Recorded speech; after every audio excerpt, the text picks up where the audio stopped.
Today, I want to show you a very important iPhone setting that can either be extremely useful or sometimes a little confusing if you don't know about it. This setting can actually hide important options like Face ID, passcode settings, and even your Apple account from the Settings app. Some people use it for security reasons, but others accidentally enable it and then think something is wrong with their iPhone. Let me show you how it works. First, open the Settings app on your iPhone. Then scroll down and tap on Screen Time. After that, you'll see Content and Privacy Restrictions.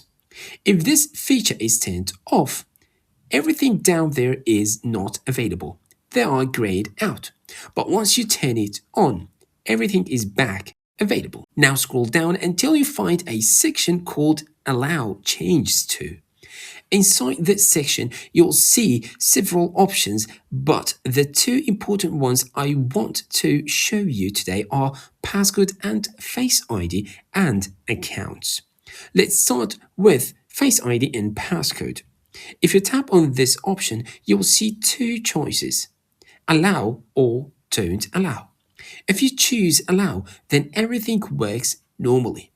Anyone who has access to the iPhone can go into settings and change the passcode or modify Face ID. But if you choose don't allow, then something interesting happens. The entire Face ID and passcode section will disappear from the Settings app. So if someone tries to open settings and look for Face ID or passcode settings, they simply won't find it anymore. Now let's look at the second option, which is accounts. If you tap on accounts, you will also see the options allow or don't allow. If you set this to don't allow, it prevents adding, removing, or modifying accounts on the iPhone. Once this restriction is enabled, something else happens. If you go back to the main settings page, you will notice that your Apple ID section at the top becomes grayed out. That means you can't tap on it anymore and you can't change anything related to your Apple account. You may also notice that iCloud settings become unavailable as well. So basically, these two restrictions can lock down some of the most sensitive settings on the iPhone. Now let's talk about why someone might actually want to use this. One big advantage is security. For example, if someone else temporarily uses your iPhone, they won't be able to change your passcode or modify Face ID. They also won't be able to remove your Apple account or change iCloud settings. This can be especially useful if you want to protect your device from unauthorized changes. Parents sometimes use this to prevent children from modifying important settings. However, there are also a few downsides.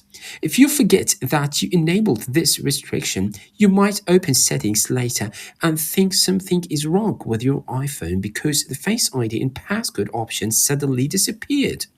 Also, if someone else enabled this restriction and you don't know the screen time passcode, you won't be able to change those settings.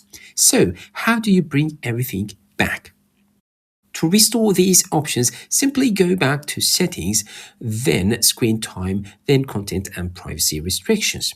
Scroll down again to Allow Changes To, then change Passcode and Face ID back to Allow. Also, change accounts back to allow. As soon as you do that, the hidden settings will immediately appear again in the Settings app. There is also another way to remove the restriction completely. You can simply turn off content and privacy restrictions at the top. There is one very important thing you need to know. All of these restrictions are protected by a screen time passcode. If this is the first time you are using screen time restrictions, the iPhone will ask you to create a screen time passcode. Make sure you remember this passcode. This code is different from your normal iPhone lock screen passcode. Without this screen time passcode, you won't be able to change or disable these restrictions later. So always make sure you remember it.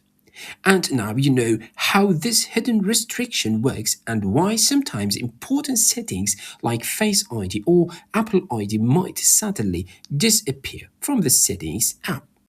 And that's it. I hope you liked it. Share with your friends. Thanks for watching, and I'll see you in the next one.